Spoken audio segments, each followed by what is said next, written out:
Hello बच्चों, so hopefully आप सब बहुत बढ़िया होंगे और अपनी प्रिपरेशन बहुत अच्छे से कर रहे होंगे। तो बहुत सारे बच्चे मेरे से पूछते हैं कि सर टेस्ट सीरीज इंगेज करने का सबसे सही टाइम क्या होता है, कब से हमें टेस्ट सीरीज देना स्टार्ट कर देना चाहिए। और ये बहुत इंपॉर्टेंट पॉइंट है भी, क्योंकि केवल क्लासरूम के नोट्स रिवाइज करना, केवल क्लासरूम के क्वेश्चन प्रैक्टिस करना, पीडीएफ के क्वेश्चन प्रैक्टिस करना इज नॉट सफिशिएंट। बिकॉज ये आपके कॉन्सेप्ट को स्ट्रांग बना देते हैं, आपके कॉन्सेप्ट में पकड़ थोड़ी सी अच्छी होने लगती है, आपको कॉन्सेप्ट की फील आने लगती है, आपको कॉन्सेप्ट समझ आने लगते हैं। लेकिन एग्जाम इज समथिंग डिफरेंट। आपको कॉन्सेप्ट आना और कॉन्सेप्ट अप्लाई करके क्वेश्चन एक गिवन टाइम फ्रेम में बनाना, दोनों थोड़ी डिफरेंट चीजें हैं।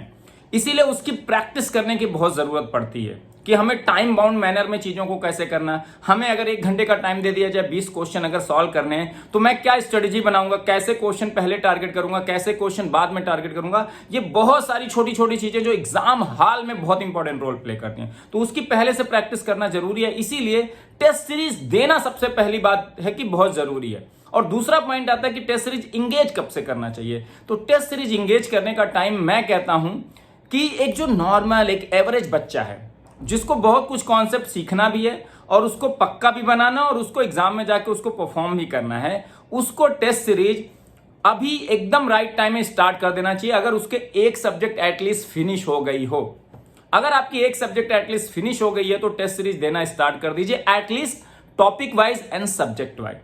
उससे होगा क्या, क्योंकि जब टेस्ट सीरीज आप देना शुरू करोगे अभी से, पहले 1 2 3 टेस्ट में हो सकता है आपके 15 में से केवल 5 क्वेश्चन बन पाए या 4 क्वेश्चन बन पाए या 3 क्वेश्चन, ऐसे लोग भी होते हैं।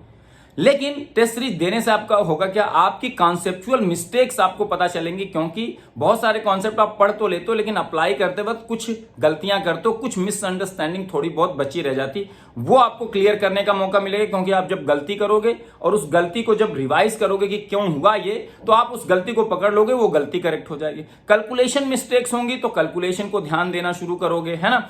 तीसरी चीज, जब आप टाइम बाउंड मैनर में चीजें करनी होंगी तो आपको एक स्ट्रेटजी बिल्ड करनी पड़ेगी कि कौन सा क्वेश्चन पहले करूं, कौन से बाद में। वो question practice test series practice करके ही आएगी, पहले दिन आप एक्सपर्ट नहीं होगे। और शुरू में अगर 4-5 क्वेश्चन बन रहे हैं लेकिन आप अभी से लग जाओगे, तो अभी आपके पास 8-9 महीने का एक लंबा स्पैन है। धीरे धीरे ये 5 क्वेश्चन 6, 7, 8, 9, 10, 11, 12 तक पहुंच सकता है 15 में। लेकिन आपने कहीं नवंबर दिसंबर में टेस्ट सीरीज स्टार्ट किया, तो सोचो टाइम कितना कम रहेगा करेक्शन करने के लिए, क्योंकि टेस्ट सीरीज में गलतियां बहुत सारी होंगी और आपकी अपने अंदर की गलतियां पता चलेंगी जब एक टाइम बाउंड मैनर में चीजों को अप्लाई करने की बारी आती है। तो अभी से गलतियां पकड़ोगे तो सब्जेक्ट वाइज आप गलतियों को रिमूव करते जा रहे हो, तो नवंबर दिसंबर तक आपकी बहुत सारी मिस्टेक्स रेक्टिफाई हो चुकी होंगी। हाँ, टेस्ट सीरीज देना स्टार्ट करना तो एक मिस्टेक्स बुक जरूर बनाना, छोटी सी छोटी गलती उसमें लिखना, और अगला टेस्ट जब देने जाओ तो उन गलतियों पे उसके पहले काम करना, अगले टेस्ट देने से पहले कि ये गलतियां मुझे नहीं करनी, किसी तरह से इन गलतियों को कंट्रोल करना।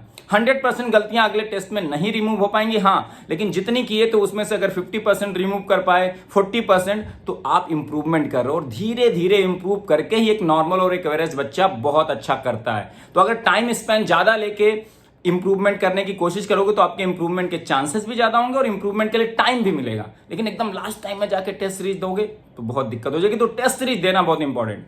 और एक बहुत इंपॉर्टेंट इंफॉर्मेशन कि इस बार जेनिक की जो टेस्ट सीरीज है हमने खुद डिजाइन करी है, मतलब फैकल्टीज ने डिजाइन करी है। और गेट का पैटर्न क्या है, गेट में क्वेश्चन कैसे आते हैं, कैसे पूछा जाता है, कैसे बच्चों को फंसाया जा सकता है, सबको ध्यान में रखते हुए बहुत प्रॉपर और बहुत ही गेट टाइप के चीजें फ्रेम की गई हैं। तो गेट जेनिक टेस्ट सीरीज भी आप ऑप्ट कर सकते हैं। जेनिक टेस्ट सीरीज के अलावा हमने फ्री टेस्ट भी, जेनिक टेस्ट सीरीज जो हमारी वेबसाइट है jenictestseries.com, उस पर जाइए, वहां पे फ्री टेस्ट भी हैं। एटलीस्ट फ्री टेस्ट से अपने को टेस्ट करने की कोशिश करिए ना, आप कितने पानी में हैं, जो सब्जेक्ट आपने पढ़ लिया है उनकी कितनी प्रिपरेशन आपकी, कितनी चीजें आप अप्लाई कर पाते हो। तो फ्री टेस्ट देके जाके आप उसकी एक फील लीजिए। और बाकी आपके पास टेस्ट सीरीज तो कम से कम 2 होनी चाहिए, और उसमें एक जेनिक की टेस्ट सीरीज आपके पास जरूर होनी चाहिए, क्योंकि इस बार बहुत बेहतरीन ढंग से फैकल्टी इन्वॉल्व होकर टेस्ट सीरीज बना रही हैं और बहुत ही गेट लेवल की टेस्ट सीरीज बनेगी। ऑलरेडी डिजिटल अपलोड हो चुका है, कंट्रोल अपलोड हो चुका है, मैथमेटिक्स अपलोड हो चुका है, लॉग इन प्रोसेस है। तो आप ये सब जो कॉमन सब्जेक्ट स्टार्टिंग में पढ़ते हो, इनकी test series subject wise, topic wise देना शुरू करो और मस्त तरीके से अपनी प्रिपरेशन को इंप्रूव करो, अपनी प्रिपरेशन में गलतियों को अभी से काम करना शुरू करो। एंड होपफुली अगर आप ये करते रहे तो एग्जाम आते आते आप फोड़ दोगे। Thank you so much. इस वीडियो में इतना ही था, फिर किसी और वीडियो में मिलेंगे। Till then bye bye, take care.